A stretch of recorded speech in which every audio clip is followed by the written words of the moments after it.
Mari kita buka sama-sama Galatia. Kebaktian sebelum ini di pagi hari saya tidak bisa selesaikan seluruh pasal, jadi saya memutuskan untuk memulai di mana terakhir kali saya bahas dengan kebaktian pertama. Karena tadinya saya pikir mau saya langsung lompati aja seperti rencana semula setiap kebaktian sebuah pasal. Berarti sekarang pasal 4.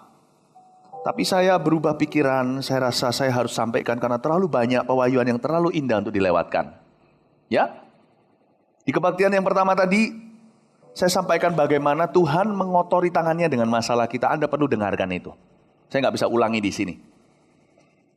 Jadi jangan pernah di sini merasa diri terlalu kotor untuk ditolong Tuhan. Semua kita layak untuk ditolong Tuhan, karena Dia yang melayakkan kita.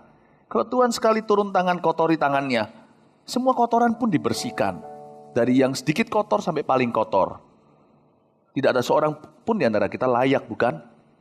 Jadi kalau kita nggak layak, kita tetap bisa ditolong Tuhan.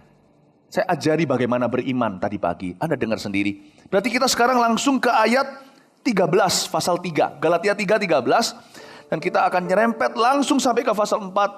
Sebisa mungkin saya selesaikan. Galatia 3 dibenarkan oleh karena iman, ayat 13. Oh ya, sedikit, sorry, tetap dipegang di ayat 13. Ya, nanti kita di sana, saya kasih latar belakang dulu, lupa saya kalau ini Anda barusan aja bergabung dengan kitab Galatia. Ya, jadi saya kasih latar belakang simple aja. Galatia itu di tempat hari ini namanya Turki. Rasul Paulus merintis gereja di Turki 2000 tahun yang lalu. Sebuah gereja yang luar biasa, yang sebagian besar jemaatnya bukan orang Yahudi tetapi orang Yunani, orang-orang asing. Dan Paulus ketika menulis surat Galatia ini usia rohaninya 15 tahun sebagai orang Kristen. Jadi relatif masih muda sebagai anak Tuhan. Jadi luar biasa. Ternyata Tuhan itu gak melihat berapa tahun kita kenal Tuhan atau usia berapa kita sekarang secara jasmani, maksud saya. Semua itu adalah karena kasih karunia, jadi gak ada syarat. Tinggal bagaimana kita memahami dan hidup di bawah kasih karunia itu. Dan saya jelaskan juga beberapa kali ini. Berarti ini sekarang adalah ibadah yang keempat di kitab Galatia. Saya sudah sampaikan ibadah sebelumnya bahwa Tuhan cuma gak bisa kerja cuma satu hal aja kalau hati kita keras. Bukan karena dia gak sanggup, dia mau jebol juga bisa. Tapi Tuhan tidak pernah mengambil yang namanya hak bebas kita. Karena itu hari ini saya ajarkan kepada kita bagaimana kita bisa menerima kasih karunia-Nya. Dan surat Galatia adalah surat kasih karunia. Kitab Galatia ini adalah kitab kasih karunia. Kalau mau bicara soal grace, kasih karunia, semua karena anugerahnya, kitab inilah di seluruh Alkitab paling menyolok. Pengajaran tentang kasih karunia. Ya. Kasih karunia itu definisinya sederhana. Sesuatu yang kita terima, yang kita tidak layak terima. Itu pemberian dari Allah. Nah, kita baca sekarang ayat 13. Dibenarkan oleh karena iman. Udah terima? Udah lihat? Ya. Ayat 13. Kristus telah menebus kita dari kutuk hukum Taurat. Dengan jalan menjadi kutuk karena kita. Sebab ada tertulis, terkutuklah orang yang digantung pada kayu salib. Yesus Kristus telah, luar biasa kata ini ya, membuat ini supaya di dalam Dia berkat Abraham sampai kepada bangsa-bangsa lain. Sehingga oleh iman kita menerima roh yang telah dijanjikan itu. Saya perhatikan di ayat 13 dan 14, mendengung kata telah. Ayat 13 pertama katakan, Kristus telah. Lalu habis itu ayat 14, Yesus Kristus telah. Apa kurang jelas lagi? Telah, Yesus Kristus telah. Bahkan Roh Kudus pun ikut-ikutan. Kita menerima roh yang telah. Saudara tahu nggak? Menjadi orang Kristen itu anugerah. Dari awal sononya kita nggak layak menjadi anak Tuhan. Karena itu cara kita beriman harus benar. Kita beriman sama Yesus saja. Dan apa yang Dia telah lakukan untuk kita. Dan tentunya apa yang sudah disediakan akibatnya. Jangan Yesus plus. Kita itu begini loh, berapa banyak orang Kristen begini. Saya itu mau minta pertolongan dari Tuhan, tapi aku ini belum layak, Pak Philip. Saya ini belum benar, Pak Yusuf. Saya ini kepingin sekali untuk melayani, tetapi tunggu dulu, rasanya aku ini saya ini belum sempurna. Itu Yesus plus. Iman sama Yesus tapi diam-diam kedengarannya kayaknya rohani, rendah hati. Enggak. Itu sebenarnya mengangkat diri. Bahwa Anda dan saya mengira kita bisa terima kasih karunia kalau kita bisa lebih melayakkan diri. Itu berarti percaya sama Yesus dan sedikit banyak masih percaya sama diri sendiri. Bukannya justru kalau kita nggak layak, harusnya kita semakin cari Yesus. Manusia itu banyak salah kaprah. Saya mau sungguh-sungguh dengan Tuhan nanti kalau saya sudah lebih baik lagi. Itu sudah salah desain dari awalnya. Yang seperti ini akan selalu apes melulu, gak ketemu kasih karunia, noleh ke kanan tidak ada, noleh ke kiri tidak menemukan. Jangan tunda untuk menyembah Tuhan dengan segenap hati. Sedangkan agama selalu mengajarkan kita do. Lakukan. Kristus mengatakan dan di kayu salib. Selesai. Kekuatan kita bukan terletak pada usaha kita. Dari perjanjian lama secara profetik Tuhan sudah mengajarkan ketika Yosua disuruh memimpin umat Israel untuk perang.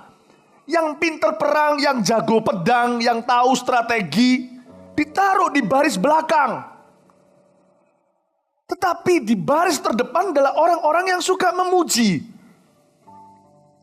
Sehingga ketika mereka bersorak, runtuhlah tembok Yeriko. Saudara tahu bahwa semua berkat yang datang dari Tuhan tidak terjadi karena jeripaya kita. Kita bisa bekerja dan berkeringat, tapi bukan karena susah payah kita menjadi kaya. Karena Alkitab berkata susah payah tidak menambahinya. Apakah berarti kita bolos saja, kita malas saja? No, Tuhan ajarkan di dalam alam kasih karunia, kalau pekerjaan itu sukacita. Saya sih gak suka nganggur. Orang yang hatinya dipenuhi kasih karunia suka bekerja. Gak suka nganggur, karena dia menghargai hidupnya, menghargai waktunya. Tetapi kasih karunia diberikan sebenarnya gak berhubungan dengan kerja kita. Saya bekerja karena itu panggilan saya sebagai manusia, kata pengkhotbah. Apapun yang ditemukan tanganmu kerjakanlah. Di bawah kolong langit ini, bekerja dan menikmati hidup ini bersama dengan kekasih-kekasih kita adalah sebuah berkat dari Allah. Jadi apakah kasih karunia membuat kita bolos? Enggak. Sifat kasih karunia itu rajin.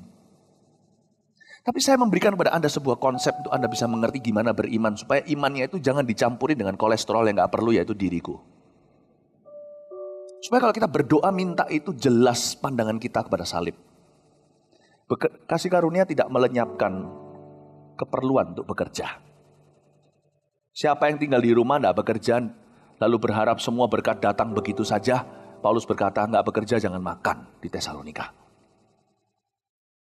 Tetapi kasih karunia sekalipun tidak melenyapkan kepentingan untuk bekerja, hasil pekerjaan kita nanti,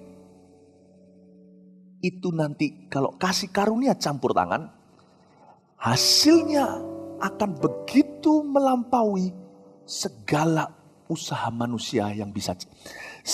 Tuhan akan memberikan kasih karunia itu bisa memberikan terobosan kepada usaha kita yang semata-mata jeripaya manusia tak mungkin bisa capai seumur hidup maupun dikali 7 kali hidup, 7.000 kali hidup, tidak bisa mencapai itu. Paham maksud saya ajak Anda untuk merenung sedikit. Satu orang bekerja dengan jeripayanya kasih karunia gak campur tangan.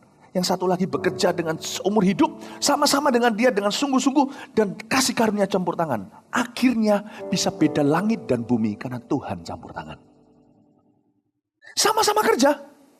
hasilnya bisa beda. Maka kata orang yang tidak mengalami kasih karunia itu tidak adil. Betul.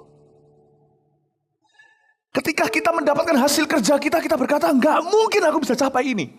Dan kita dengan menangis terharu berlutut dan berkata, semua karena anugerahnya diberikan kepada kita. Semua karena setianya. Semua untuk kemuliaannya. Semua karena anugerahnya. Kita langsung tahu Tuhan tidak adil sama aku. Bukan karena kita komplain. Tuhan tidak adil. Aku keluar uang dari celengan piggy bankku berbentuk babi. Cuman bisa beli jajan pasar saja. Tuhan kasih saya rumah. Ini bukan uangku yang beli. Bukan jeripayaku. Bukan berbulan-bulan bertahun-tahun aku menabung bisa dapat ini. Semua karena anugerahnya. Ketika saya lihat anak-anak saya juga berkata sama Tuhan, ini semua anugerahmu. Tidak ada satupun apa yang kulakukan yang bisa membuatku layak menerima kehidupan seperti ini hari ini. That's the grace of God. Dia tidak melenyapkan kerja, justru memberi makna kepada pekerjaan kita. Kasih karunia tidak melenyapkan keperluan untuk berdoa. Semua kasih karunia santai aja, semua datang sendiri. No. Tapi kasih karunia membuat kita lebih berani berdoa untuk perkara-perkara yang mustahil. Karena kita tahu, bukan karena air mata kita yang mendatangkan mujizat, tapi karena Tuhan yang setia kepada janjinya dalam hidup kita. Saya ingin sekali seluruh jemaat Mount Sharon tidak menaruh percaya kepada kekuatan sendiri. Karena sebentar lagi mujizat-mujizat akan terjadi di dalam kehidupan Anda. Dan itu bukan karena doa Anda puasa 40 hari. But because our God is kind. Allah kita itu baik. Amin Bapak Ibu Saudara. Ketika Tuhan memberikan itu kita terkagum dan terpesona di kebaktian tadi. Di pertama saya jelaskan di ayat pertama pasal 3 tentang pesona. Kita terpesona Tuhan. Wow Tuhan. Kalau begini caranya aku semakin semangat doa. Ketika aku berdoa untuk apa yang dapat kulihat, Kau berikan kepada aku apa yang mataku belum pernah lihat. Dan kalau gini aku jadi semangat kerja. Ketika aku berusaha, aku dapatkan yang manusia seumur hidupnya gak bisa dapatkan. Dan itu bukan karena aku pintar atau fasilita. Tapi karena kasih karuniamu semata-mata. Itu yang disebut promosi itu datang dari atas, bukan dari kanan kiri. Saya ngomong begini, ini enggak. Anda mungkin tanya, ini apa aplikasinya buat Anda? Tidak ada. Be humble. You do nothing. God has done everything. Supaya kita semua rendah hati. Tidak ada satupun yang kau lakukan bisa membuatmu maju. Semua itu karena Kristus telah, Yesus Kristus telah, Roh telah. Karena itu Tuhan suruh kita mengedepankan hubungan dengan Dia. Itulah sebabnya saya suka sekali menyembah dan memuji Tuhan baik di gereja maupun saat teduh. Karena waktu saya menyembah, fokus saya digeser dari melihat kemampuan saya kepada kemampuan dan kelebihan Tuhan. Itulah sebabnya orang-orang yang diutus ke Yeriko untuk nyanyi-nyanyi, keliling-keliling 7 kali, setiap 1 hari sekali. Lalu habis hari ke-7, 7 kali, jadi total 6 hari pertama sekali sehari. Lalu hari ke-7, 7 kali, jadi total 13 kali mereka cuma memuji, menyembah Tuhan. Itulah sebabnya saya suka tiap pagi menaruh semua rencana saya, mengesampingkan semua masalah saya dari kemarin, tantangan saya hari ini, maupun permasalahan saya yang belum selesai esok hari, saya kesampingkan. Saya cuma berlutut di ruang kantor saya, di kamar saya, dengan Alkitab terbuka. Saya angkat tangan ke saya dan berkata, Tuhan adalah kekuatanku, bersama Dia aku tak akan goyah. Saya bisa mendengar suara peperangan sebenarnya, tapi saya berada di medan perang hidup saya. Lihat, saya tidak menyandang pedang, lalu pikir-pikir strategi perang. Saya taruh semuanya pagi hari, saya sapa Tuhan Yesus dan saya memuji, menyembah Dia. Saya merasa seperti orang yang di Yeriko di baris terdepan. Ku kan terbang tinggi, bagai Raja Wali, melakukan perbuatan yang besar. Tuhan adalah kekuatanku. Orang dunia bilang saya bodoh, buang-buang waktu 1 jam cuman ngomong ke udara. Yang mereka yang bodoh. Saya gak suka uang kecil di hidup saya. Saya mau melihat mujizat, nothing less than that. Buat apa saya jadi orang Kristen sia-siakan tanah, seperti pohon ara di kebun anggur itu tidak berbuah. Apakah dia tidak berusaha? Dia berusaha, tapi nggak bisa. Saya memberi diri saya sebagai pohon ara yang akan dipupuk oleh penjaga taman, yaitu Yesus. Kalau Anda baca itu di kitab Injil, Bapak yang punya usaha tanya sama penjaga tamannya, yaitu Yesus. Yesus itu kan mirip penjaga taman ya. Dia low profile sekali. Pada waktu dia bangkit, dikira sama Maria Magdalena penjaga taman. Di mana kau simpan mayat Tuanku? Yesus itu penjaga taman, penjaga kita. Tidak pernah terlelap, tidak pernah tertidur. Saya tidak mau menghabis-habiskan tanah dengan sia-sia. Saya berusaha ngeden-ngeden gak bisa keluar buah. Karena saya memang seperti ikan di luar akuarium. Saya ditaruh seperti domba di tengah serigala. Mimpilah kalau karena fasilida, kemampuan koneksi kita bisa jadi Ki apa. Saya tidak mau berkat yang B maupun C. Saya mau yang A, rencana Allah yang A. Saya mau berkat Allah yang A, bukan berarti saya serakah. Bukan berarti saya materi. Ini tidak selalu bicara soal materi. Saya bicara tentang yang terbaik dari atas sana. Dan itu bukan karena usaha saya. Saya mau jadi pohon ara tersebut yang harusnya ditebang karena gak berbuah. Susah keadaannya. Tetapi ada seorang penjaga taman yang membela saya dan berkata, tunggu, kasih aku 1 tahun lagi. Aku pupuk, aku gali sekelilingnya. Aku pupuki dia, gali, aku pacul. Aku gak apa-apa, bentuk aku ya Tuhan. Gak apa-apa, tapi juga pupukin aku. Aku mau berbuah lebat. Saudara, orang dunia bilang saya bodoh. Ngapain itu? Time is money. You're wrong. Time is God. And God gives money. And God gives everything else that's more important than money. Dan Tuhan memberikan apa yang lebih penting daripada uang. Karena itu saya sarankan kalau kita berada di dalam ruang kebaktian, matikan aja HP-nya. Nggak usah khawatir. Ini investasi yang terbaik. Ini investasi. Taruh aja senjatamu. Nanti Anda lihat ketika Anda keluar. Anda akan tercengang melihat tangan Allah. Kalau Anda percaya, dia akan bekerja lebih. Anda akan lihat ternyata bukan Anda yang berperang. Dia berperang ganti kita. Hasilnya itu beda dengan manusia. Amin Bapak Ibu Saudara. Tuhan telah itu. Ketika buka Alkitab jangan cuma karena keharusan. Aduh baca Alkitab lagi. No. Ketika kita dalam masalah, ketika buka halaman firman Tuhan, harusnya kita semangat kembali. Belum buka, sudah berapi-api. Harusnya gitu. Karena saya akan segera menemukan janji Allah, apa yang dia telah lakukan untuk saya, telah beli untuk saya. Jangan baca Alkitab pun menjadi hukum Taurat. Aku kalau gak buka Alkitab rasanya orang Kristen yang kurang baik gitu loh. Ini rasanya harus baca firman, kalau gak gitu rasanya gak bener nyandang gelar sebagai anak Tuhan. No! Ini bukan kewajiban, ini hakmu. Alkitab ini buka halamannya, kau akan menemukan Yesus akan berbicara sesuatu pada kita untuk hari ini. Apa yang dia telah beli untukmu 2000 tahun yang lalu untuk kau menjalani kemenangan dan menemukan kasih karunia siang ini. Amin. Ganti cara pandangnya. Sebab caramu memandang akan mempengaruhi. Kalau engkau memandang terus donat itu lubangnya, engkau gak akan pernah kenyang. Pandang rotinya, engkau akan menghargai dan mulai berdoa. Terima kasih Tuhan untuk makan siangku. Amin Bapak Ibu Saudara.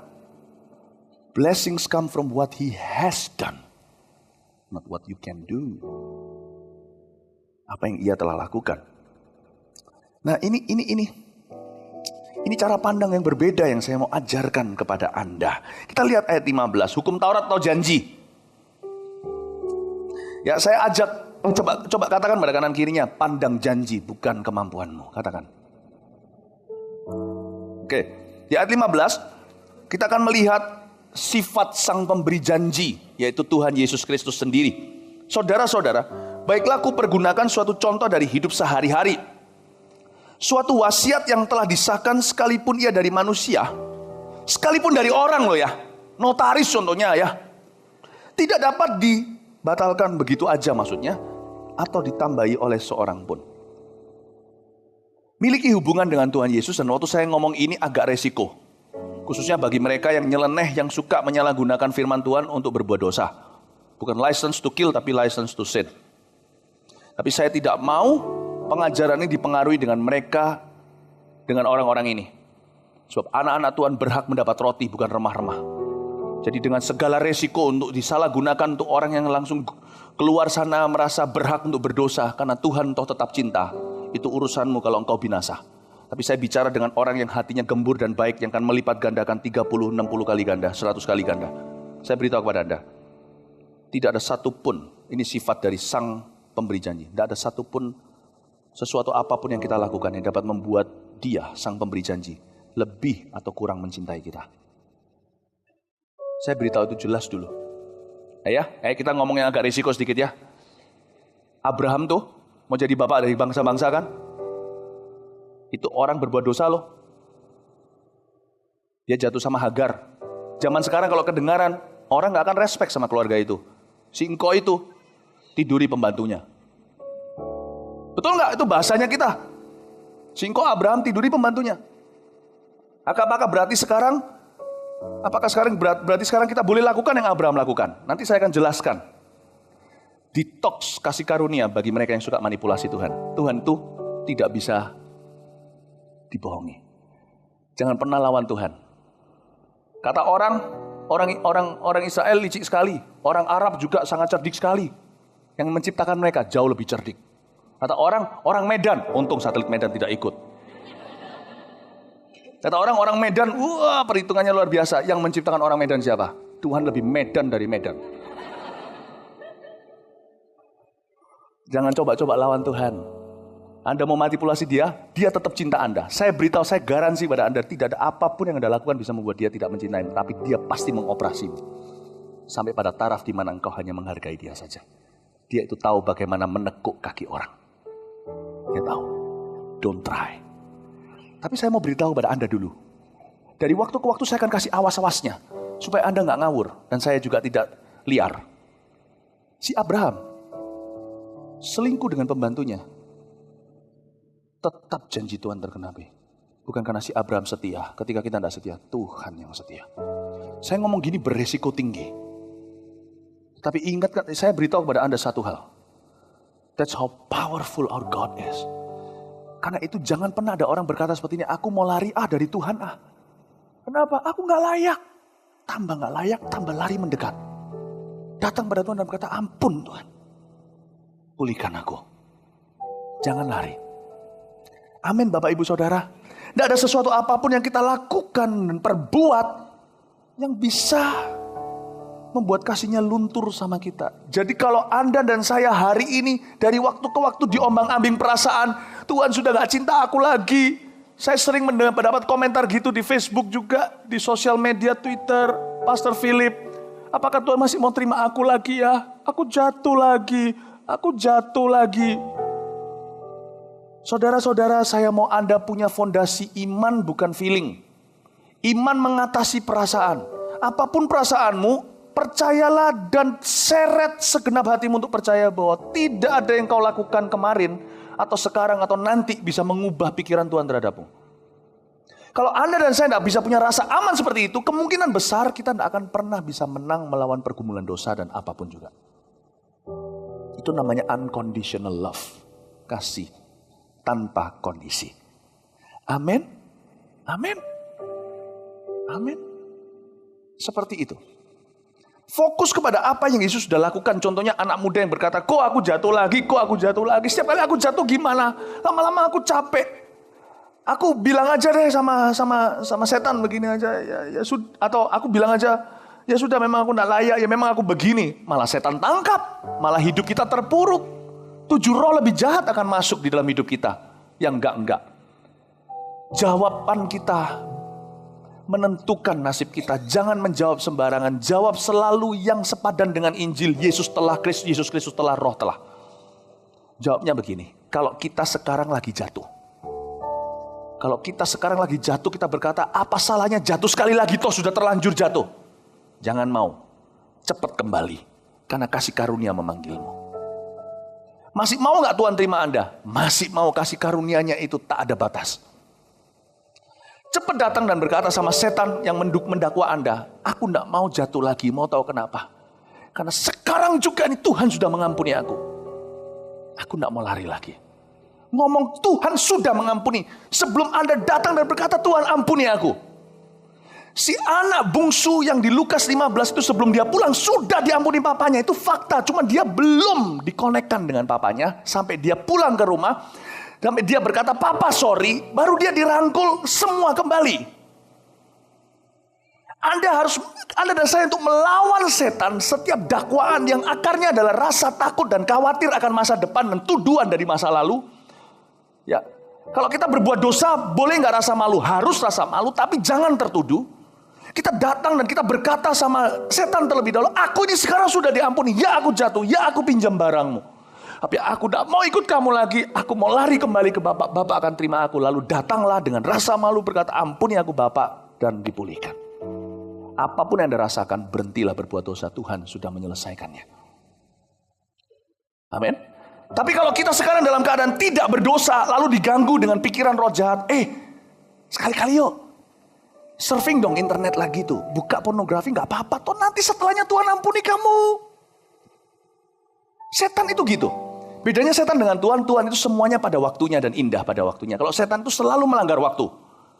Mau tahu orang kalau kesetanan kayak tadi yang Anda lihat itu kesurupan sebenarnya yang kedua waktu dia di FKA.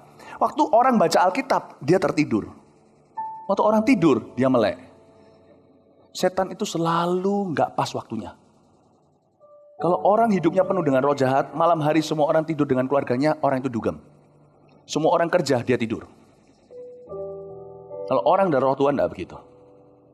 Ya, setan itu selalu waktunya nggak tepat.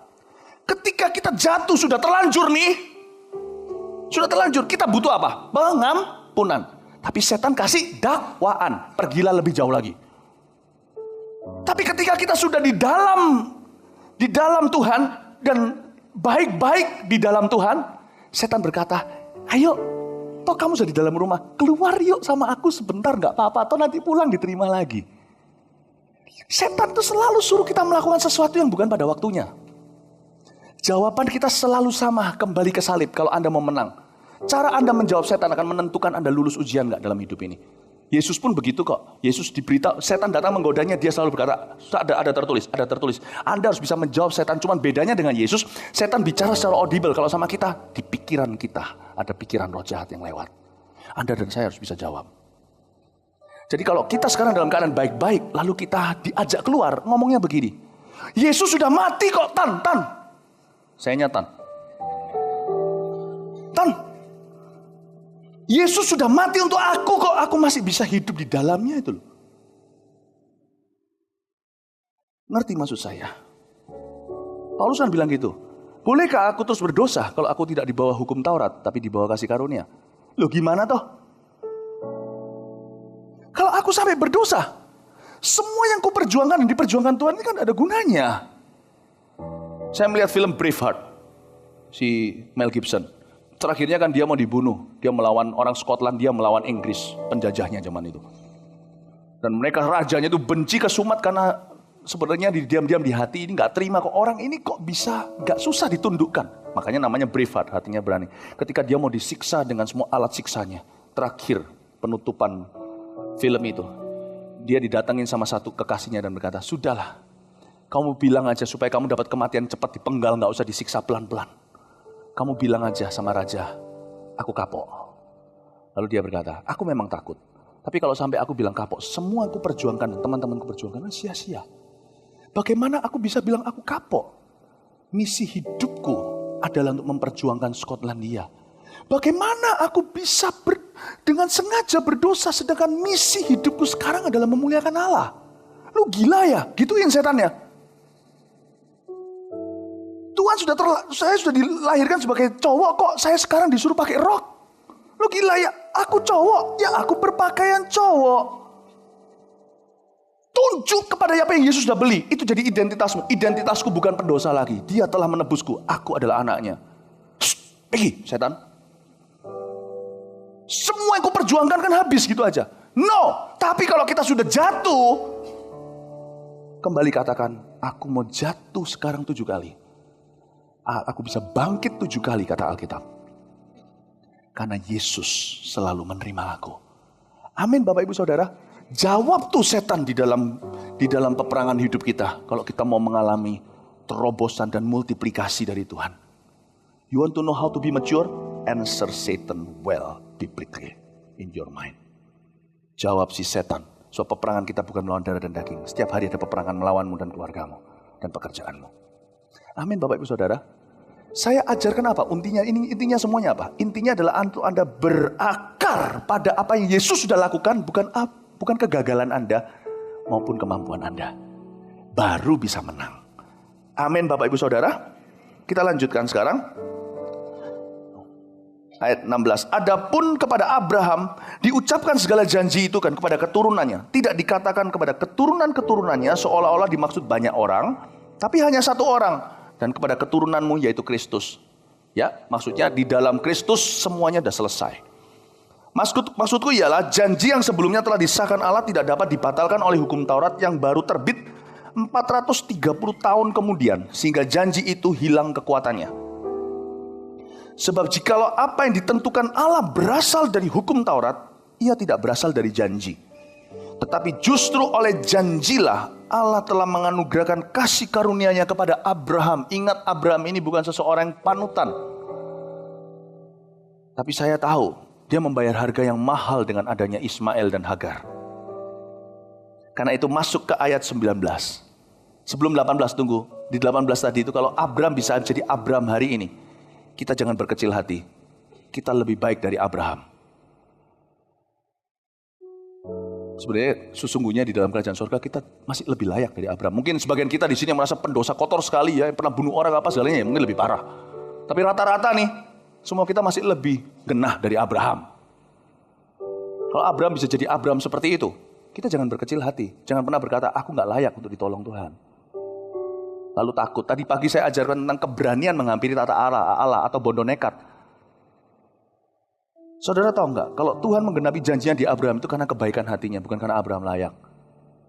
Jadi kalau kita toh nggak layak, nggak usah besar-besarkan lagi. Itu sama dengan orang keluar sana mencoba ngobrol dengan teman-temannya, beritahu sesuatu yang mereka sudah tahu. Hei, kamu tahu nggak? Tahu nggak? Presiden RI itu SBY. Coba ngomong gitu di kantor. Lu tahu nggak ya? Ternyata bumi itu bulat. Semua orang kan saling pandang-pandangan. El polo loco. Ya kan? Orang gila. Sudahlah, jangan terlalu gembar-gemborkan apa yang semua kita sudah tahu, rahasia umum kita semua nggak layak. Beritahu apa yang jarang diberitahukan. Dan banyak orang masih belum tahu juga bahwa Yesus melayakkan kita. Udah. Abraham gak layak, rahasia umum. Anda gak layak, rahasia umum. Gak usah ngomong bumi bulat. Presiden RI SBY, rumput itu hijau. Kalau Anda mau confession of faith, yang namanya pengakuan iman itu pengakuan yang gak lumrah, yang gak umum, bukan pengetahuan umum, rahasia umum. Ngomong Tuhan Yesus sudah melayakkan aku. Lihat ya nanti iman Anda bertumbuh. Anda gak perlu pompa-pompa iman untuk setiap janji Tuhan, semua natural terjadi. Saya ajarkan kepada Anda iman yang pasif tapi stress free. Ini iman yang pasif, tetapi stress free. Tanpa stres. Sehingga ketika Anda mengerjakan iman Anda, semua terasa mudah, semua karena kasih karunia. Ini seperti orang yang bekerja dengan luar biasa di luar, tapi istirahat di dalam, daripada seperti orang gila yang telanjang, tidak pakai pakaian, jalan di tengah jalan raya. Kelihatannya dia nganggur, gak ada pekerjaan kan, dia gak digaji siapa-siapa, perusahaan mana mau memakai staf seperti itu. Tapi di dalam dirinya, dia dengar suara-suara yang terus menindas dia. Saya mau angkat beban dan kuk yang dipasang oleh roh agamawi maupun oleh iblis dan dakwaannya dalam diri Anda. Saya mau bebaskan Anda. I set you free, O church, for you to believe Christ easily. Untuk Anda mempercayai Kristus dengan mudah. Ayat 19. Kalau demikian, apakah maksudnya hukum Taurat? Iya ya, apa maksudnya hukum Taurat? Kalau gitu dosa aja dong yang banyak. Ia ditambahkan oleh karena pelanggaran-pelanggaran. Sampai datang keturunan yang dimaksud oleh janji itu. Dan ia disampaikan dengan perantaran malaikat-malaikat ke dalam tangan seorang pengantara. Seorang pengantara bukan hanya mewakili satu orang saja, sedang Allah adalah satu. Kalau demikian, bertentangankah hukum Taurat dengan janji-janji Allah? Sekali-kali tidak. Sebab andai kata hukum Taurat diberikan sebagai sesuatu yang dapat menghidupkan, maka memang kebenaran berasal dari hukum Taurat. Tapi kitab suci telah mengurung segala sesuatu di bawah kekuasaan dosa, supaya oleh karena iman dalam Yesus Kristus itu diberikan kepada mereka yang percaya. Sebelum iman itu datang, kita berada di bawah pengawalan hukum Taurat dan dikurung sampai iman itu telah dinyatakan. Jadi hukum Taurat adalah penuntun kita, bagi kita sampai Kristus datang. Supaya kita dibenarkan karena iman. Sekarang iman itu telah datang. Karena itu kita tidak berada lagi di bawah pengawasan penuntun. Sebab kamu semua adalah anak-anak Allah karena iman di dalam Yesus Kristus. Tunggu sebentar, bertahan di 26. Saya ajak Anda, saya jelaskan ayat-ayat yang kita baca ini. Saya berikan rangkuman yang bisa membuat Anda dapat pencerahan dari Roh Kudus. Intinya adalah pertanyaan ini. Jadi, untuk apa hukum Taurat? Kalau ada kasih karunia, kenapa ada larangan? Apakah hukum Taurat bertentangan dengan kasih karunia? Seorang pengantara bla bla bla yang kita baca tadi bicara tentang Yesus. Kalau gitu kan enak, ikut Yesus itu nggak ada pantangan. Jangan salah mengerti. Hukum Taurat itu berguna. Hukum Taurat nggak bisa jaga hati. Hukum Taurat membuat kita sadar apa itu dosa. Saya beritahu seperti ini, hukum Taurat adalah bagi orang yang suka manipulasi. Dan Allah pun mencintai orang Farisi. Kalau Anda tahu di Lukas 15 ada dua anak. Anak yang bungsu melambangkan orang berdosa. Anak yang sulung itu kayak orang Farisi. Yang selalu marah kalau lihat Yesus duduk sama pendosa dan menerima mereka. Si Koko kan juga gak suka si Titi pulang ke rumah. Kok enak? Si Koko merasa layak kan. Kalau Anda baca Lukas 15, gak usah saya buka sekarang. Si Koko berkata apa? Mengejutkan sekali. Aku melayani Bapak tidak pernah sekalipun melanggar perintahmu. Mana ada orang sempurna kayak gitu. Orang Farisi merasa dia sudah sempurna. Mereka punya berapa hukum tahu gak? 246 hukum yang positif. Hukum positif gimana? Sebelum makan cuci tangan. Itu hukum loh. Dan 365 jangan. Waduh, Yesus jauh lebih murah. Allah cuman punya 10 jangan. Jangan ada padamu Allah lain, jangan sujud menyembah kepadanya, jangan berzina, mencuri, bla bla bla. Orang Farisi lebih canggih. Sanpe liok seu. Sehari sekali. Tuhan Yesus lebih sedikit lagi, cuman punya 6. Bukankah dikatakan oleh orang Farisi ahli Taurat atau oleh hukum Musa, jangan kamu berzina? Aku berkata, jangan bernafsu, kata Yesus. Kalau kamu cinta padaku, kalau engkau memahami cintaku, engkau tidak akan cari pria untuk mencari kasih. Atau pria tidak akan menganggap wanita objek. Kalau engkau mengerti hatiku, engkau akan tahu semuanya anak-anakku. Engkau akan dibebaskan dari dalam. Yesus berkata, kalau Yesus cuma punya 6. Dunia berkata jangan berdosa, jangan berzina. Yesus berkata jangan bernafsu. Luar biasa. Taurat berkata jangan membunuh. Yesus berkata jangan marah. Siapa yang marah berkata jahil atau kafir kepada sesama saudaranya, dia sudah seperti seorang pembunuh. Tanpa aksinya pun Yesus mau ambil akar kepahitan kita dan dendam kita. Amazing Jesus. Orang Farisi 365, Yesus cuma punya 6. Bapa cuma punya 10. Luar biasa enggak? Hukum Taurat itu sebenarnya untuk orang yang manipulasi. Saya kasih contoh hukum itu gimana. Hukum Taurat ya. Anda tahu nggak di Indonesia ini ada hukum yang melindungi anak-anak kita? Siapa yang punya anak di sini yang masih di bawah 15 tahun? Angkat tangan. Saya juga. Ya. Tahukah Anda bahwa di Indonesia ada hukum yang melindungi anak Anda? Karena anak Anda bisa dibui loh. Gak percaya ya? Coba lakukan ini. Tapi please jangan lakukan. Pulang ke rumah, hajar dia. Ya, hajar, bengkak semuanya. Bawa ke polsek. The end of your story. Karena ada hukum yang melindungi kita dari kekerasan rumah tangga. Tetapi orang yang di bawah kasih karunia, kata kasih karunia itu ada kata kasih. Kasih Yesus berkata, saya sama anak saya, kalau saya tidak pukuli mereka, itu bukan karena saya takut polisi. Tapi karena saya cinta dia. Gak usahlah, maaf rekan-rekan aparat. Tidak perlu beritahu saya bagaimana mencintai anak saya. Anda perlu jaga itu orang-orang di luar sana yang memanipulasi kasih karunia. Itu aja jaga. Orang yang berseragam adalah jaga dan mengekang orang jahat. Orang baik kayak kita ini gak usah dijaga, kita bisa jaga diri kok. Saya tidak pukul anak saya, bukan karena saya takut masuk bui. Karena saya cinta dan mengasihi mereka. Anda tidak setiap hari sadar, aku tidak boleh pukul anak. Aku tidak boleh pukul anak. Aku tidak boleh pukul anak karena masuk bui tambah dipukul nanti. Aku tidak boleh pukul anak karena dia punya hubungan spesial dengan aku. Aku papa, dia anakku. Aku tidak berdosa karena aku tahu buat apa itu Yesus mengasihi aku. Dia punya rencana yang indah dan besar untuk hidupku. Sia-sia kayak begini. Toh ujungnya sakit, bodoh sendiri. Aku tidak mau ikut-ikutan. Tapi yang buat orang yang suka manipulasi, hukum Taurat penting sekali. Ya, sekarang saya jelaskan pada Anda detox manipulasi, detox kasih karunia untuk orang yang suka manipulasi. Orang itu biasanya meskipun dia orang Kristen, tidak semua bermental anak, tetapi banyak yang bermental budak. Saya kasih contoh, saya ketemu dengan seorang Kristen, saya tidak beritahu di mana, toh Anda tidak kenal.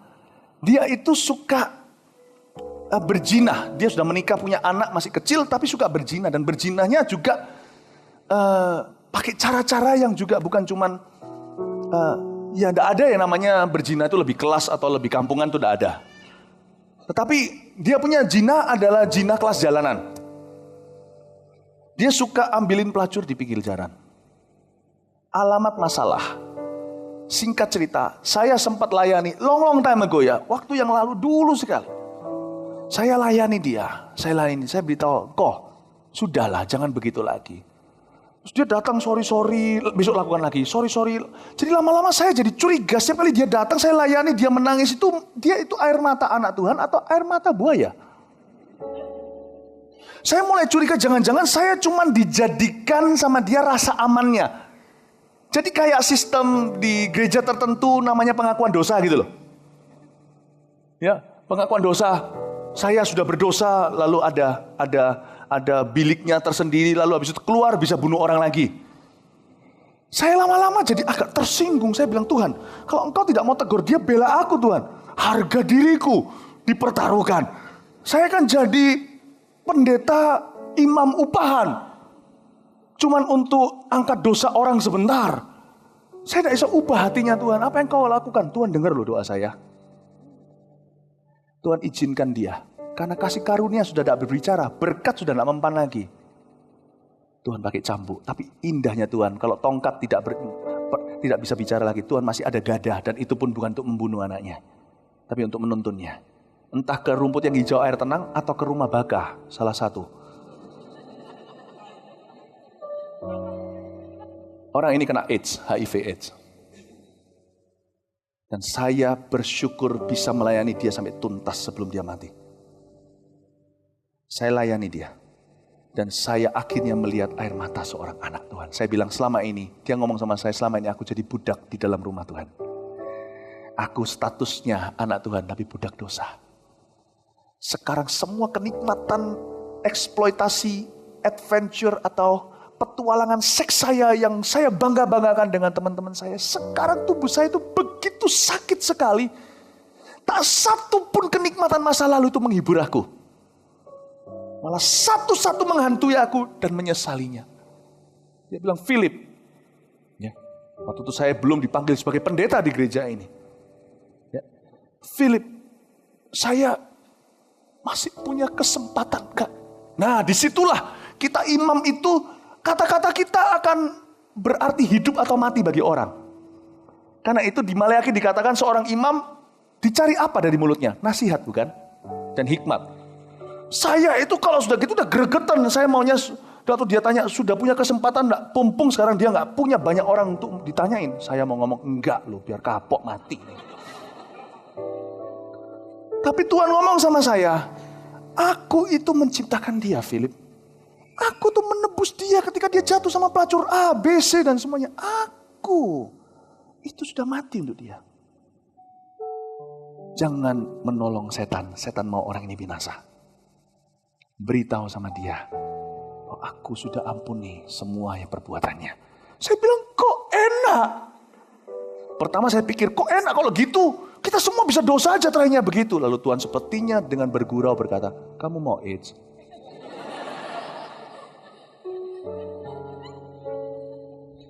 Detox. Tuhan tidak bisa dipermainkan. Anda masuk ke sorga itu karena kasih karunia, bukan karena perbuatan Anda buruk atau baik. Tapi Anda masuk ke sorga harus melihat dia sebagai satu-satunya. Dan kalau seks membuat Anda tergila-gila, dia pastikan Anda akan didetox di area itu. Sakit kelamin contohnya. Dia izinkan. Makanya Paulus berkata, aku berikan tubuhnya untuk dibinasakan setan agar jiwanya selamat. Anda tidak bisa masuk ke surga dengan kata, yeay, mudah bersenang-senang, berfoya-foya, berdosa-dosa, lalu habis itu mati masuk surga. Nggak bisa. Sebelum Anda lewati gerbang itu, dia hapus air mata. Bukan berarti Anda dipastikan, dicurahkan, detox semua air mata. Dipastikan Anda menangis-nangis masuknya. Pilih, hidup atau mati, kata perjanjian lama. Anda mau masuknya dengan kasih karunia, atau detox dulu sebelum kasih, atau detoxnya kasih karunia. Pilih, saya tidak mau mati. Tuhan suruh kita cucurkan air mata, dihapus semuanya. Tuhan suruh kita nangis semuanya. Pastikan sampai mata kita jelas ketika membuka tanpa air mata yang sudah kering mata kita dari air mata. Kita berkata, betul Tuhan, aku salah. Sakit semuanya ini, semua kenikmatan tidak menghibur aku. Sekarang aku mencapai taraf di mana aku mulai membenci setiap perbuatanku. Ampuni aku. Tiba-tiba tangan itu belum sampai amin. Tangan itu sudah mengulurkan dirinya, menawarkan diri. Terulur peluk orang itu, dekap dia. Dan saat itulah si engkau ini meninggal dunia. Waktu dia berkata, aku benci semua itu, sakit sekali. Dan ketika itu dia lihat bahwa Yesus ternyata satu-satunya. Oh Tuhan Yesus, kerinduan hatiku, mutiara tak ternilai harta milikku. Aduh, keindahanmu memudarkan dunia. Di mataku engkau termulia. Akhirnya toh dia harus kembali ke ground zero. Ke break even, ke titik nol lagi, di mana ketika dia lahir baru pengakuannya adalah, oh Tuhan Yesus, kerinduan hatiku hanya engkau. Hidup orang ini masuk, kata Paulus, sebagai orang yang cuma lewat dari api tanpa membawa upah. Tapi puji Tuhan, dia selamat. Karena akhirnya dia melihat kasih karunia itu. Anda mau hidup gitu? Silakan. Seperti ada tulisan kaos di Bali itu loh. Mudah berfoya-foya, berdosa-dosa apa segalanya, lalu mati masuk surga. Silahkan. Tapi pasti ada detox kasih karunia. Itulah perannya hukum Taurat. It's an amazing God you serve. Makanya ada kata-kata fear God. Takutlah kan Tuhan. Tapi His loving kindness, kasih karunia lebih besar dari itu. Karena itu, oh Anda diberkati Tuhan. Amin. Amin. Kita lihat sekarang ayat yang kalau sampai gini ya, kalau sampai saya nggak bisa selesai, pasti nggak bisa selesai nih. Pasal 4 ini saya mau bicara tentang anak sulung ini. Oh, ini seru banget. Tapi bukannya saya nggak mau selesaikan, karena memang kita bergulir-bergulir kayak gini-gini tuh mau selesaikan 1-2 minggu nggak selesai, saudara, nggak selesai. Makanya itu saya rasa atas sepengizinan Tuhan lah ya, Anda bisa baca sendiri di rumah dengan imajinasi setelah saya ajari, saya inspirasi gitu. Baca itu rasanya apa ya, gitu loh ya. Lihat tuh spionnya dipasang semua gitu ya. Memang mungkin Tuhan tidak izinkan saya selesaikan semua dengan tujuan supaya Anda bisa berimajinasi dan Anda bisa berjalan dengan Roh Kudus. Saya sudah kasih contoh kan. Ya pokoknya sebisa mungkin lah ya kita jalan-jalan. Pasal 4 itu saya mau bicara banyak soal cross study. Pelajaran silang dengan si anak sulung. Luar biasa. Tentang mentalitas kasih karunia. Pasal 4 itu tentang, ini mesti bagian Anda hari ini. Sekarang ini. Mentalitas kasih karunia. Mentalitas putra versus lawan mentalitas hamba, mentalitas anak versus mentalitas budak. Mungkin kebaktian berikutnya saya ajarkan. Ya, kalau sampai saya tidak bisa selesaikan, just in case, maka pasal terakhir, jadi mundur satu pasal, kebaktian terakhir nanti, saya sampaikan pasal-pasal yang lain, berarti sisa pasal 6, perhatikan aja di warta, kalau sampai saya tidak janji, suatu hari saya doa di doa malam, saya akan umumkan kalau saya akan khotbahkan pasal 6-nya karena nggak akan rampung. Jadi ini total 6 kebaktian, 5 pasal bahasannya. Luput 1 kalau kelihatannya dari fase ini sekarang. Anda perhatikan aja di warta, kalau sampai saya muncul di doa malam, datang waktu saya sampaikan semua anugerahnya yang pasal terakhir ya. Tapi saya tidak janji apakah bisa, pokoknya kalau enggak Anda baca sendiri pasti dapat sesuatu. Amin. Amin. Nah, di sini sekarang kita lihat ayat 26. Ini yang bagus. Ini yang nggak pakai detox punya. Sebab kamu semua adalah anak-anak Allah karena iman dalam Yesus Kristus. Nah ini loh, jangan jadi budak. Karena kamu semua yang dibaptis dalam Kristus telah mengenakan Kristus. Dalam hal ini nggak ada orang Yahudi atau orang Yunani, nggak ada hamba atau merdeka, tidak ada laki atau perempuan, karena kamu semua adalah satu di dalam Kristus Yesus. Dan jikalau kamu adalah milik Kristus, maka kamu juga adalah keturunan Abraham dan berhak, katakan berhak. Ini kelihatannya sangat-sangat melawan kebudayaan orang timur. Katakan berhak, saya berhak. Saya tidak ajarkan Anda untuk menuntut Allah. Di kebaktian pertama saya ajarkan kalau Allah ada dudukan di kursi terdakwa, Anda tidak bisa terima kasih karunia, karena kasih karunia itu dari atas ke bawah. Kalau Allah kita taruh di bawah, kita nggak terima apa-apa kecuali kutuk. Tapi katakan sekali lagi dengan hati yang kagum dan hormat akan Allah, katakan saya berhak. Katakan kanan kirinya, saya berhak mendapatkan janji Allah. Saya berhak mendapat pertolongan. Saya berhak mendapatkan mujizat. Ya, saya ubah mentalitas Anda. Amin. Nah, disinilah pelajaran kita yang luar biasa di ayat 26 tadi. Sebab kamu semua adalah anak Allah. Lalu dikatakan di ayat 29, kita berhak. Kasih karunia itu seolah-olah mengangkat kita di posisi advantage. Maksudnya kalau kita main tenis ya. Main tenis kan sudah sama nih. Waduh. Lalu setelah kita smash yang pertama, servant smash, advantage kan. Itulah sebabnya kalau kita itu main dengan tekanan yang luar biasa. Kayak contohnya, kita sudah tinggal berapa menit, udah ketinggalan, main sepak bola, udah ketinggalan 2-0. Kalau seperti itu kan grogi semua, apalagi kalau lawannya Manchester United. Betul ya? Tapi, kenapa ya ada orang bertanya seperti ini kalau lagi olahraga contohnya, main basket contohnya, atau badminton kalau smash, kalau pas latihan, selalu mantap. Tapi kalau pertandingan, kenapa kok tidak semantap latihan? Karena kita grogi. Kasih karunia angkat grogi kita. Kita seolah-olah lawan Manchester United, tapi Tuhan Yesus sudah skorkan 99-0. Tinggal satu aja. Satu lagi Anda skor dengan pertolongan, itu pun dengan pertolongannya. Tinggal satu perintah aja, semua perintah yang lain bergantung dengan itu. Kasihlah Tuhan Allahmu dengan segenap hatimu. Segenap hati itu tidak boleh ngibul, tidak boleh bohong, tidak boleh simpan apa-apa, dengan sejujurnya. Kalau saya lawan pemain sepak bola, sudah 99-0, saya pasti menikmati pertandingan itu. Kalau saya main basket, sudah jauh, sudah 99-0 dan tinggal cuma 1 menit. Saya pasti menang karena saya di posisi advantage, beruntung. Karena itu inilah yang Tuhan ajarkan setiap hari kita tinggal dalam kasih karunia. Pumpung Tuhan sudah belikan kita karcis duduk di depan. Jangan lengah. Kasihlah Tuhan Allahmu dengan sungguh-sungguh. Dia toh sudah mengasihimu dan nikmatilah hidupmu. Amin Bapak Ibu Saudara. Sebab kamu adalah anak-anak Allah, itu posisi paling depan, itu posisi keluarga. Kamu sudah keluarga, aku udah kurang apa lagi. Ini istilahnya kalau orang itu mau berdosa itu begini loh. Aku sekalipun salah lagi besok, Tuhan pasti ampuni aku. Hati-hati dengan pikiran itu ya. Itu bisa menyeret kita justru ke dalam dosa. Tapi intinya gini loh.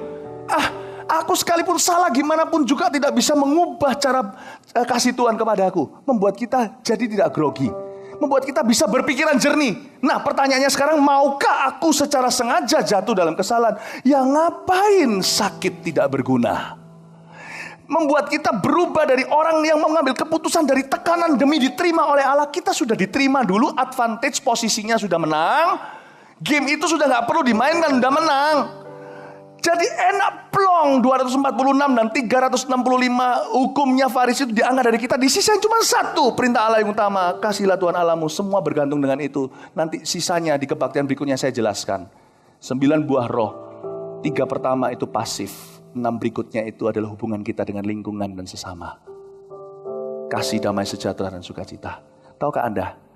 Kalau Anda dan saya sudah menerima pewahyuan, kalau kita sudah menang, semua ketaatan kita di dalam ibadah kita, di dalam hubungan kita dengan Tuhan, sisanya itu mudah kalau bukan demi untuk diterima.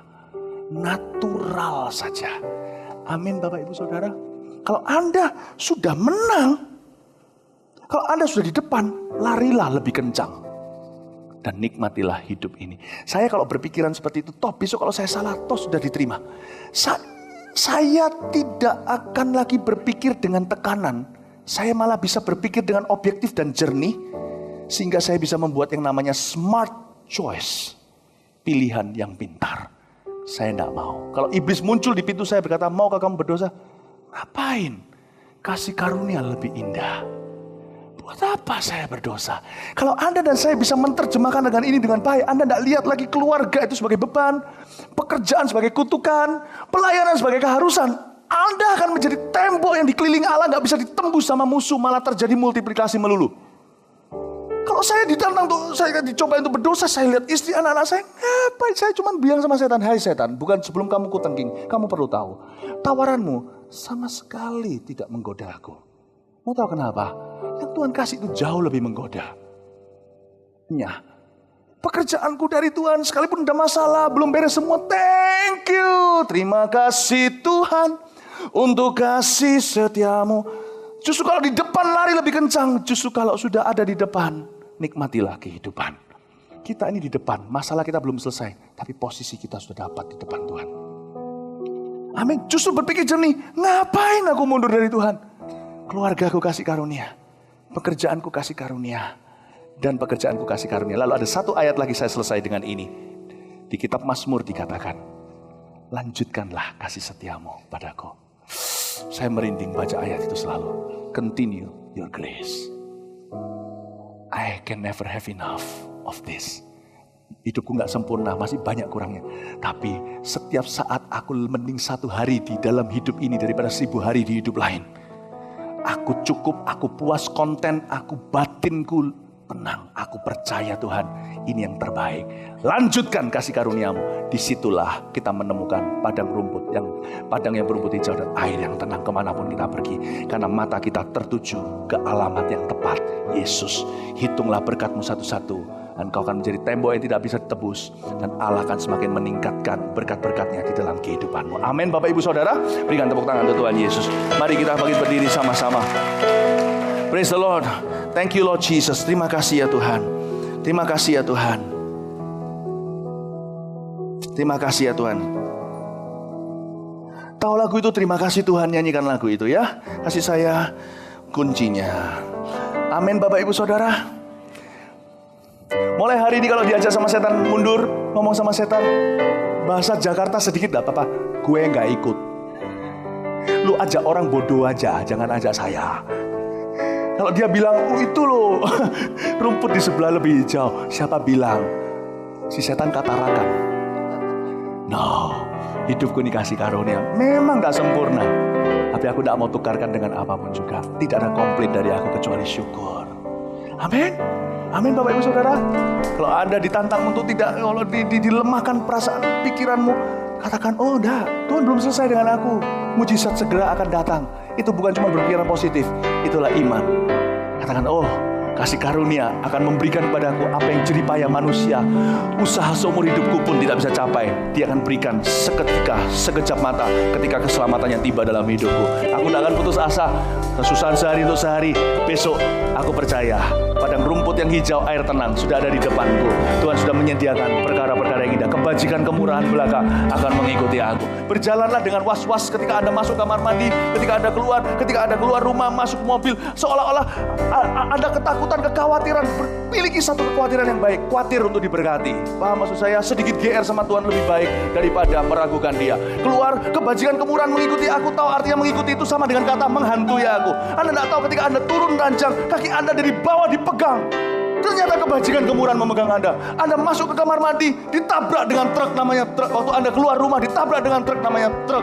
Kebajikan dan kemurahan. Anda dan saya harus punya iman GR kayak gitu kalau Anda kenal Tuhan. Sekalipun belum dapat apa-apa, gak apa-apa. Lebih baik GR saya mati dalam GR saya daripada saya meragukan terus. Dapat banyak, tetap gak ngerasa itu berkat Tuhan. Amin Bapak Ibu Saudara. Itu yang diajarkan oleh kasih karunia. GR lah.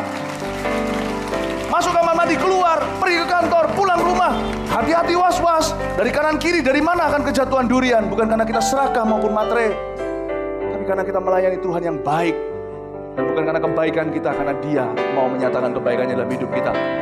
miliki iman yang kayak gitu mulai hari ini. Amin, amin, amin, amin. Angkat tanganmu. Siapa tahu sebentar lagi Tuhan akan menabrakmu dengan kebajikan dan kemurahan. Hati-hati, siap datang ke gereja dengan ekspektasi seperti itu. Haleluya, terima kasih Tuhan. Kita syukuri dulu apa yang kita punya. Terima kasih Tuhan untuk kasih setiamu yang ku alami dalam hidupku.